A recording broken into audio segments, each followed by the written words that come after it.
Good morning mga boss! Everything the same way. Ito ang tema ng art exhibit dito sa Isobel Gallery. Ano kaya sabihin ng tema na ito? Yan ang dapat nating alamin ngayong araw dito sa Isobel Gallery sa The Fourth City.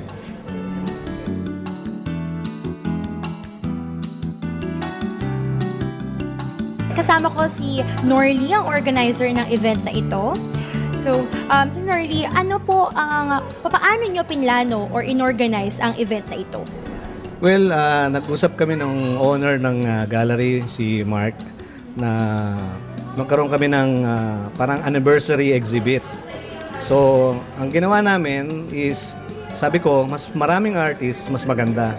Tapos kaya maliliit yung mga pieces na idea namin para saleable siya. So para sa December, pwedeng ipang regalo, ganon. Ano po ang objective ng event na ito? Actually, yung anniversary na sinasabi namin ni Mark, kasi parang gagawin na namin yearly.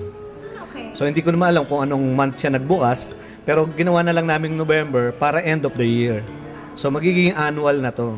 Tapos iba-ibang artist, iba-ibang concept. Actually, yung objective naman namin is parang pagsamasamahin yung mga different artists na hindi magkakakilala. Kaya dito kanina sa opening, dito na nakakakilala kung sino yung mga hindi magkakilala na artist. So yun, okay naman yung resulta ng event. So happy naman kami ni Mark. Congratulations in advance. Naman tayo sa inyong artwork.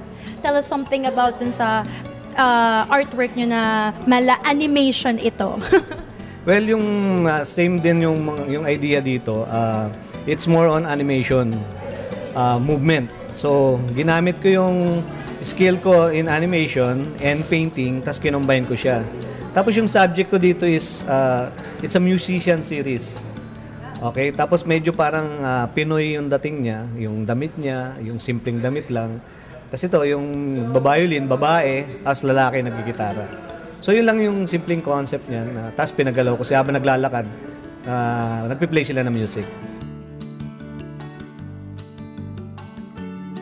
Yung artwork ko, parang ako mismo naranasan ko yung mga ganitong games. Traditional games, yung mga luksong lubid, patintero, tumbang preso. Kaya binibigyan ko ng parang advocacy na rin na huwag nating kalimutan ang ating kulturang Pilipino, di ba?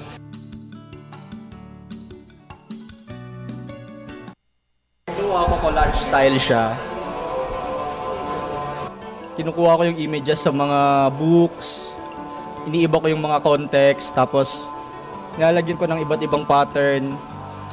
Mahilig ako sa mga insects, yung silhouettes ng mga birds, ng dragonflies. Yung papel nito, i-symbolize nung nung realidad ng buhay.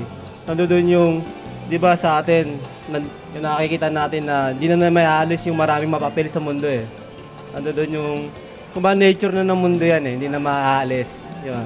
Kung ba yung kadena naman, yung sinusimbolan niya yung yung sistema ba. Yun. Yung piece na ginawa ko is, they're actually a band, yung dalawang to. They're a band and a couple. Yep.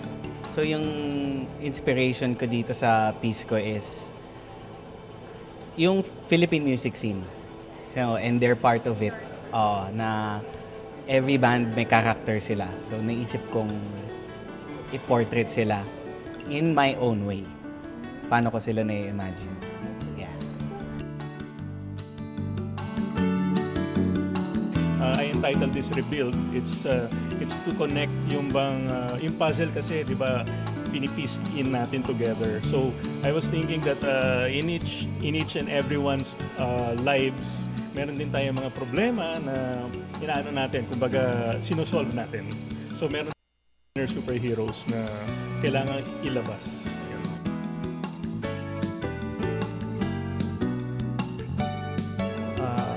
Minsan may mga kwento dun sa mga furniture na minsan naiiwan daw doon yung spirito ng mga may-ari, na hindi ma-let go yung material. So, yung iba nakakabili, ganun din yung kwento nila na may nararamdaman sila doon sa binili nila.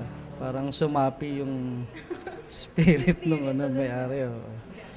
Yan, tapos yung title nito, Submerge. parang tinuloy ko na lang yung kwento ng sa Yolanda na kahit mayaman ka, walang way na maligtas ka sa ganong klaseng dilubyo. Kaya parang nakalubog sila sa tubig.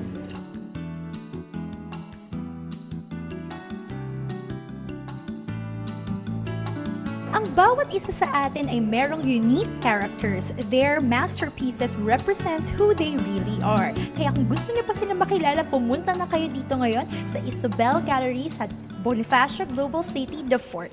Lailing Karagay para sa Cultural Review.